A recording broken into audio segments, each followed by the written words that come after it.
Donc, ce sont les trois catégories. Et puis, tamas, c'est aussi une certaine lourdeur, une certaine paresse, une certaine inertie. Donc, ça sont aussi les trois états de notre esprit. Donc, selon l'Ayurveda, il faut vivre beaucoup plus dans les sattva et très peu en rajas et pas du tout dans les tamas. Donc, ça, c'est aussi, étant de médecin ayurvédique, on doit voir la personne dans quel état il est et qu'est-ce qu'il fallait faire pour sortir de ça. Mais est-ce que d'une certaine manière, cela ne veut pas dire, je vais me servir de ce mot, bien qu'il ait connu beaucoup de dérives chez nous, est-ce que cela ne voudrait pas dire que l'Ayurveda est une médecine au sens strict du terme holistique, c'est-à-dire qui prend la totalité de la personne humaine? Oui, oui. L'Ayurveda est vraiment holistique parce que ça va prendre en considération le corps physique, ça va prendre aussi en considération les émotions, ça va prendre aussi en considération tout le côté psychosomatique de la personne, ainsi que tout l'environnement qui entoure tout le pays et aussi les parents et les grands-parents. En réalité, un médecin ayurvédique va commencer à poser des questions à partir des grands-parents, si les grands-parents souffraient de ceci ou cela. Après viennent vers les parents, après viennent vers l'environnement, dans quel environnement on est en train de vivre, puis son âge, puis les saisons, tout est à en prendre en considération. Et surtout, le côté psychosomatique est très, très important.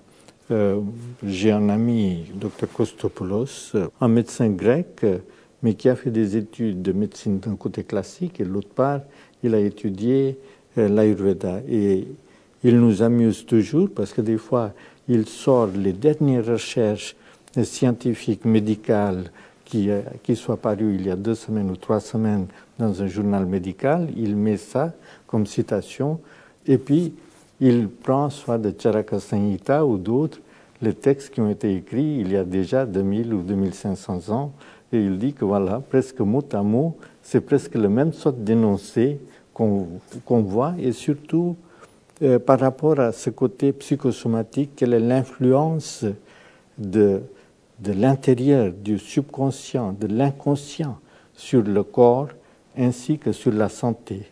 Parce que très souvent, on n'est pas conscient que comment vient la maladie. D'ailleurs, dans l'Ayurveda, on considère qu'il y a 6 étapes de maladie. Au départ, il n'y a que de déséquilibre. Et ce déséquilibre pourrait être sur n'importe quel niveau. Ça pourrait être simplement dans l'environnement. Ça pourrait être aussi dans les pensées tout autour de nous. Ça pourrait être aussi simplement une contrariété qui est peut-être banale, mais tout ce commencement, petit à petit, vers 6 étapes, ça va après perturber nos doshas, puis après perturber d'autres choses, et seulement vers 6e étape que ça va se déclarer comme maladie. Et comme ça, on a le temps, si on est conscient, on pourrait même arrêter la maladie avant qu'elle soit née. Et c'est cela aussi la beauté de l'Ayurveda. Mais même une fois que la maladie soit arrivée, on pourrait refaire le processus contraire et pas seulement s'arrêter comme fait la médecine classique au corps physique. C'est-à-dire pas seulement aux symptômes et résoudre les problèmes de ces symptômes, mais aller encore plus en plus profond jusqu'à l'origine et essayer de nettoyer tous ces états-là. Ça sera l'objectif même de l'Ayurveda.